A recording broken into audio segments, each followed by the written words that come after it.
Most reviews tell you the Golf R is quick, but what they don't tell you is you're about to spend $50,000 on a Golf that looks exactly like a $28,000 GTI. Here are 7 things you need to know about the 2026 Golf R before you buy. I'm your host, Brian Makse Racer, lover of driving fast, fun things, and normally on this channel, you get reviews for drivers from drivers, but this is the driver's cut, decisions for drivers. And if you haven't checked out the comprehensive review of this Golf R on our channel, well, check that out first. The link's in the description. Starting at number 1, race mode is exactly what you'd expect. Everything is at maximum attack. I'm calling it self-awareness. That special mode is the Golf R explaining itself without the marketing filter. On paper, 328 horsepower, 0 to 60 in 4.1 seconds, top speed 150 miles an hour. It's not magic, it's just extremely precise torque distribution that makes this front-heavy platform feel very light on its feet in ways it has no right to be. That's right. Dampers stiff, throttle sharp, differential aggressive. These are the kind of settings you'd expect for perfect racetracks with smooth surfaces and consistent grip. Now, this special mode, the Nürburgring specific calibration, well, the dampers get softer, not comfort mode soft, but noticeably softer than race mode. For a track mode, that seems backwards until you understand what the Nordschleife actually is. It's not Laguna Seca. It's 13 miles of public road that occasionally gets used as a racetrack. Crests, compressions, elevation changes, sometimes you get airborne,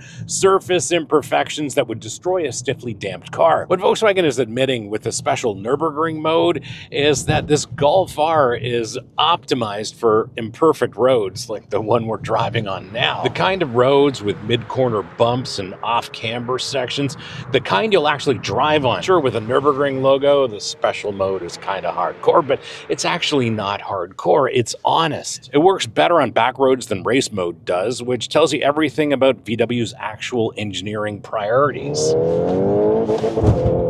Ooh. Yeah, they built a street car that happens to be good on track, not a track car that tolerates the street, and some people will call that a compromise. In the seat, fast enough to scare some passengers, but not fast enough to make TikTok compilation videos. It's Goldilocks acceleration, just enough to feel special, not enough to feel terrified. But here's what matters more than acceleration runs. The steering is accurate and weighted well, but there's no real feedback coming through. You're steering by sight and faith and chassis feedback, which is fine for 95% of driving, but that last 5% where you want to know exactly what the front tires are doing, you're reading body language instead of getting direct communication. Brakes are exceptionally powerful, but lack that refined feel of a high-end performance car.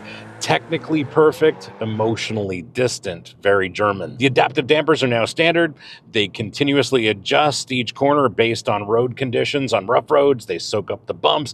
On smooth roads, they firm up for body control. But even comfort mode is firm by normal standards. That rear differential is where this car separates itself. You turn into a corner, start picking up the throttle, maybe expect a little bit of push, a little bit of understeer if you're asking for too much torque, but no, instead, you get rotation like this car forgot about physics. Subscribers get notified when the next video drops. Non-subscribers hope the algorithm shows it to them. And if you want to control what you see, well, hit that subscribe button. It just takes a second. According to owners, early 2022 Golf Rs had a whole bunch of issues, as if those early owners were beta testers. And thankfully, Volkswagen quietly fixed everything for the later model years. The gap between those model years actually matters, so pay attention. Some owners say build quality regressed from the Mark 7.5. Interior materials feel cheaper, they say. Stock wheels are surprisingly soft, but here's what long-term owners report. The torque vectoring diff is transformational enough that people forgive any frustrations they might have. Owners coming from Mark 7 say they vastly prefer it because it rotates on throttle, kind of gets rid of the whole idea of understeer and just feels glued to the road. Winter capability is exceptional. With proper tires, owners report plowing through deep snow effortlessly. This is the rare performance car that's actually better in the real world than on that perfect test loop. And don't forget, tuning potential is extraordinary. Stage 1 alone gets you 360 to 400 horsepower. And according to owners, this engine handles it reliably. Parts availability can be tough. Some owners wait weeks for service appointments, but daily usability is excellent, as is fuel consumption. Fast and efficient. Pay $3,795 to remove the sunroof, leather upholstery, power adjustments, and ventilation. And you get 80 pounds of weight savings and cloth sports seats in return. Now, this makes zero financial sense. You're paying to delete features, but it makes perfect philosophical sense. VW is wagering that you'll choose performance over comfort. Those 80 pounds matter when you're enjoying the back roads or chasing lap times, but if you're stuck in traffic like I am right here, well, that's totally irrelevant, and the package forces honesty. If you choose the Euro-style package, you're admitting this car is about driving dynamics first, creature comfort second. If you keep the leather and power seats, you're admitting this is a fast daily driver, not a track-focused weapon. Neither choice is wrong, but only one is honest about track intentions. Here's what you're really buying: permission to be uncomfortable in pursuit of performance. The cloth seats are supportive, the manual adjustments work fine, the weight savings are measurable, but you'll sit at stoplights next to a GTI owner who has the same interior for $15,000 less, and you'll have to be okay with that cognitive dissonance. The like button tells YouTube that it should show this video to more people like you. If you own one of these or have significant seat time in one, well, drop what I got wrong or what your ownership experience reveals. I read those comments because owner intel is always more valuable than anything I can learn during a week with a press car. The 7-speed dual clutch is genuinely excellent in the right conditions. If you live in an area with stop-and-go traffic like I do, this may test your patience. If you live in an area with open roads and highways, you'll probably never notice it. In race mode, upshifts are violent enough to compress your spine. Downshifts come with rev-matched perfection. The shifts happen faster than you think, and the transmission makes you feel like a better driver than you actually are. This is world-class execution when you're driving with purpose. Then you hit traffic, and suddenly this brilliant piece of engineering becomes a bit of a ponderous, indecisive mess trying to figure out whether you want third or fourth gear at 32 miles an hour. The transmission hunts for the right ratio, and the smoothness disappears completely. It's not broken, it's just optimized for performance, not congestion. And the solution is manual mode. You tell the transmission which gear you'd like, and it executes those gear changes flawlessly. Problem solved, but here's what that means. You're paying for an advanced dual clutch automatic that works best when you override the automatic part. You're still doing the thinking. The DSG just executes it faster than a manual transmission could. The transmission works transparently when the environment matches its optimization. When conditions change, like me, if you live in stop-and-go traffic, this will test your patience daily. Before this one, it seemed Volkswagen had spent years making their infotainment system progressively worse. Touch-sensitive climate controls only worked when Mercury was in retrograde. Capacitive buttons responded to intention rather than actual contact. It was engineering hubris disguised as minimalism, and customers hated it. Then VW finally admitted defeat. The new system actually responds when you touch it. Revolutionary concept for a touchscreen. The menu structure actually makes sense. The graphics don't look like they're from 2003.